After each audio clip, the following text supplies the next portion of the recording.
You know that feeling when it's 2 a.m., you're 4 inches deep into a video about how to grow a mango tree at home, and you realize you've been scrolling for 3 hours. We've all been there. But what if that scroll hole isn't just a bad habit? What if it's actually the beginning of a new kind of social class system? Lately, I've been exploring this idea called technofeudalism. It's the idea that the internet isn't a free market anymore. It's a collection of digital estates where we're all just working the land for a few billionaire landlords. And if we aren't careful, being chronically online might become the new definition of being lower class. Let's talk about why your attention is the most valuable thing you own, and why the world is trying so hard to take it from you. So, back in the day, like Middle Ages back in the day, you had feudalism. You had a king, some nobles who owned the land, and serfs who worked on it. The serfs didn't own anything, they just got to live there in exchange for giving the lord a cut of their harvest. Fast forward to 2026.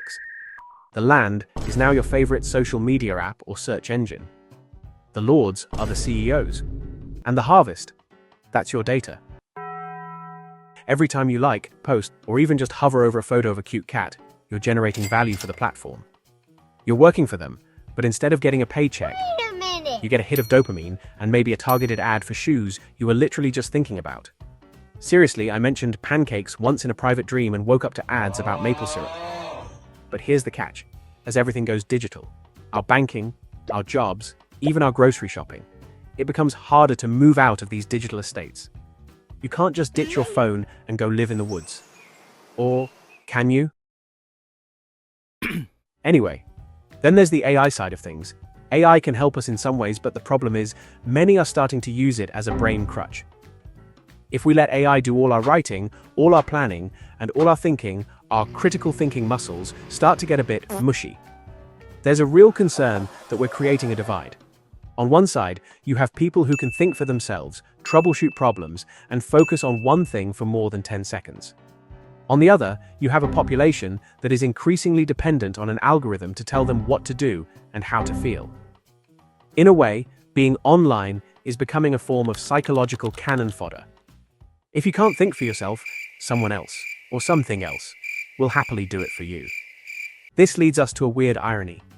In the 90s, having the newest tech was the ultimate status symbol.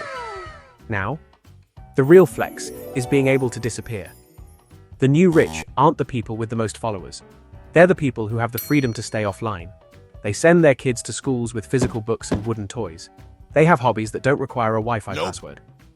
If the lower class of the future is defined by being trapped in a loop of digital addiction and data harvesting, then autonomy, the ability to choose when and how you use technology, is the new wealth.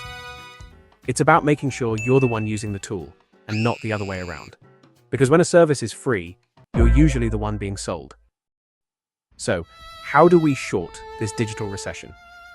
We don't have to throw our phones in the trash, but we do need to build an analog safety net. Start small. Find things in your life that can't be tracked by an algorithm. Get a hobby that requires your hands.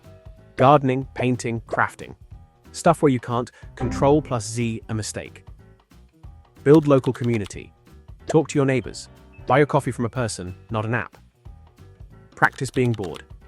Next time you're in line at the grocery store, try not pulling out your phone. Just stand there. It might feel awkward for the first 30 seconds, but it's like a workout for your focus. The system wants us distracted and dependent. The most revolutionary thing you can do is be intentional and present. Thanks for hanging out.